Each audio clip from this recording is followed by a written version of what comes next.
गुरु अमरदास जी कहते हैं, मन तो ज्योति स्वरूपु है। मन के द्वार से प्रभु तक जाया जा सकता है। मन के द्वार से मुक्ति तक जाया जा सकता है। सारे संतों ने कहा है कि यदि प्रभु को जानना हो तो पहले मन को जानना जरूरी है। मन क्या है?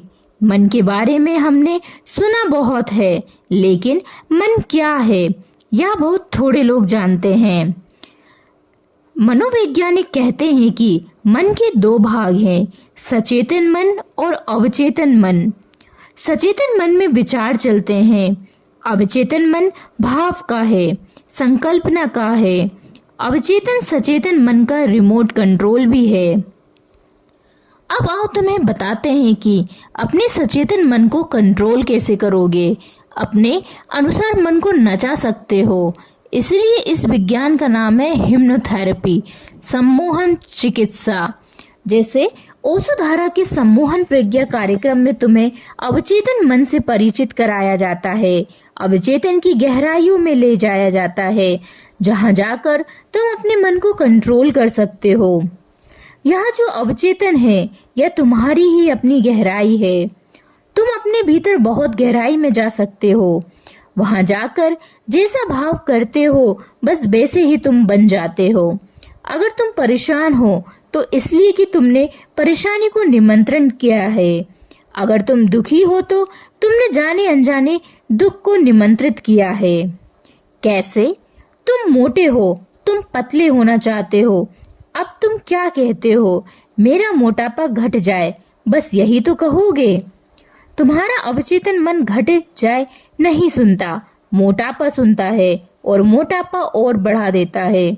तुम्हारा अवचेतन मन कैसे सुनेगा?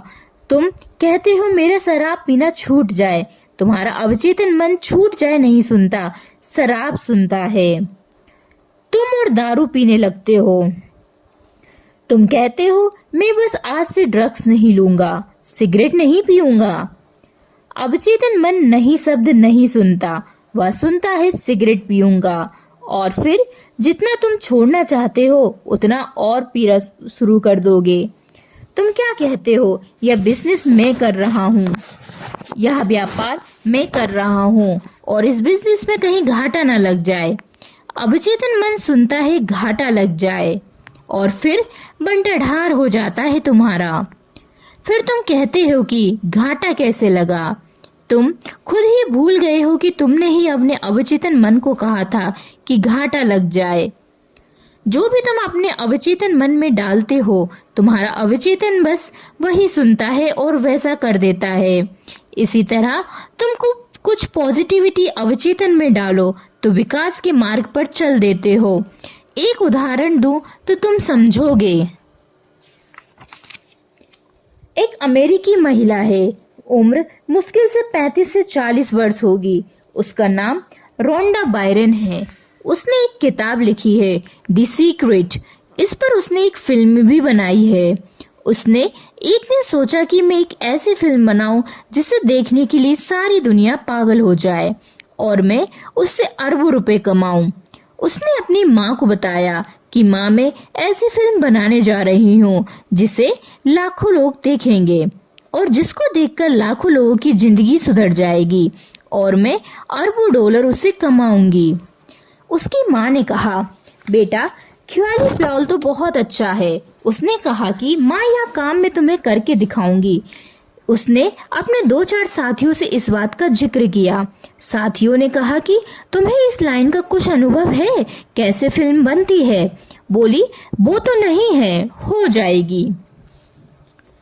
जब एक बार चलेंगे तो हो जाएगा। तो लोगों ने कहा कि यह कैसे हो जाएगा?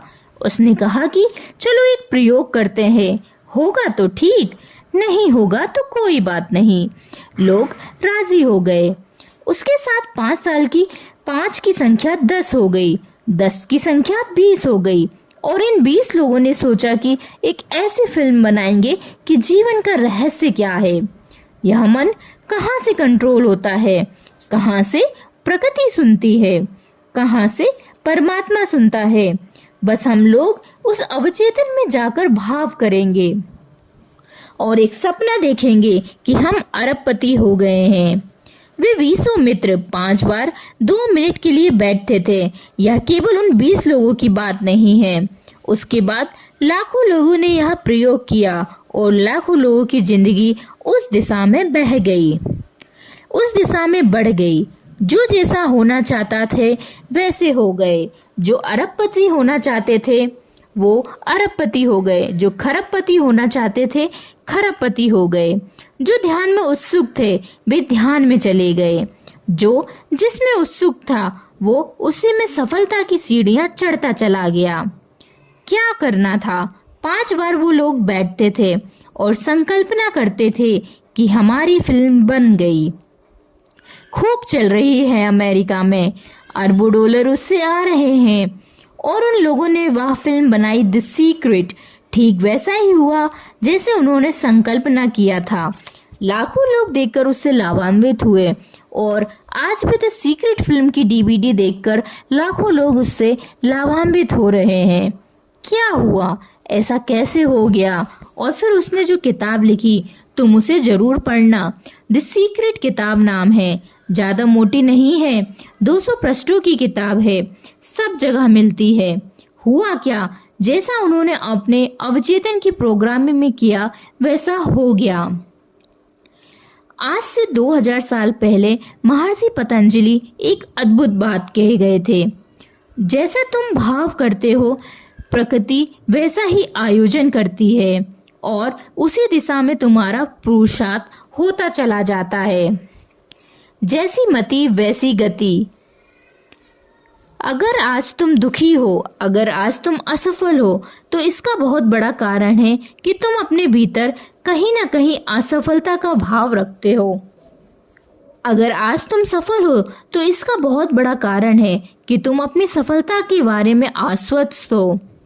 अवचेतन में जाने की कला क्या होती है? ओशो धारा की सम्मोहन प्रज्ञा कार्यक्रम में तुम्हें बताया जाता है कि अपने अवचेतन में जाकर तुम कैसे प्रोग्रामिंग करोगे, कैसे रीप्रोग्रामिंग करो और जिस दिशा में ध्यान की दिशा में या धन की दिशा में बढ़ना चाहते हो बढ़ जाओगे। यहाँ मैं संकल्पना की बात कर रहा हूँ, प्रार्थना की नहीं कर रहा हूँ। प्रार्थना में भविष्य है कि जैसे हे गोविंद मुझे परीक्षा में पास कर दो। मुझे कई लोग जो ओशो धारा में हैं फोन करते हैं कि हमारे बच्चे हैं जो मेडिकल में कंपटीशन दे रहे हैं। कल ही एक बच्चा धन्यवाद देने आया कि 4 जगह वो सिलेक्ट हो गया और मैं बिल्कुल आश्वस्त रहता हूँ कि हो जाना है। वो सोचते हैं मेरे आशीर्वाद से हो रहा है। नहीं, मेरे आशीर्वाद से कुछ नहीं होता। मैं उनको क्या कहता हूँ? एक ही बात कहता हूँ। कल ही एक बच्चा आया था, मैंने कहा तुम किसका इम्तिहान दे रहे हो? वो बोला मैं पंजाब पीएमटी दे रहा हूँ, मैं हिसार का दे रहा हूँ और इस तरह 4 जगह का दे रहा हूँ। मैंने कहा आंख बंद करो, फोन पर ही आंख बंद करो और देखो तुम चारों जगह सफल हो गए हो और तुम चुनाव कर रहे हो। अपने मम्मी पापा से सलाह कर रहे हो कि मम्मी पापा हम पटियाला में भी, पंजाब में भी और हिसार में भी सफल हो गए हैं। अब हमें कौन सी जगह जाना चाहिए? रोज 5 बार 2-2 मिनट करना। कल ही वह आया मिठाई लेकर, अपनी मम्मी पापा के साथ आया। वो बोले कि ये बात बिल्कुल ठीक हो गई, चारों जगह मेरा बच्चा सफल हो गया। तो यह संकल्पना का सूत्र तुम्हें दे रहा हूँ। इच्छा को उपलब्धि मानकर जीना सीख शुरू करो। तुम क्या करना चाहते हो उसको तुम उपलब्धि मानकर जियो।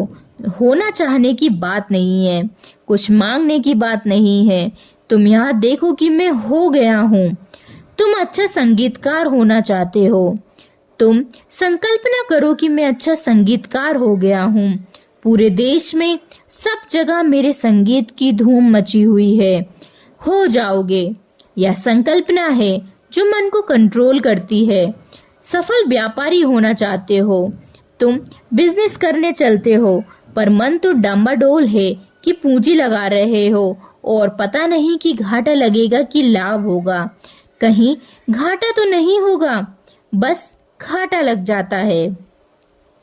कल्प वृक्ष के नीचे तुम खड़े हो। याद रखना, कल्प वृक्ष के नीचे हमेशा तुम खड़े हो और कहीं ऐसा तो नहीं हो जाएगा। वो कहानी सुनी। वृक्ष के नीचे एक व्यक्ति गया, बोला कि थोड़ा भोजन मिल जाता, और भोजन की थाल आ गई। आहा, थोड़ी खीर भी मिल जाती तो खीर की थाल आ गई। फिर कहा थोड़ा बिस्तर मिल जाता, बिस्तर लग गया।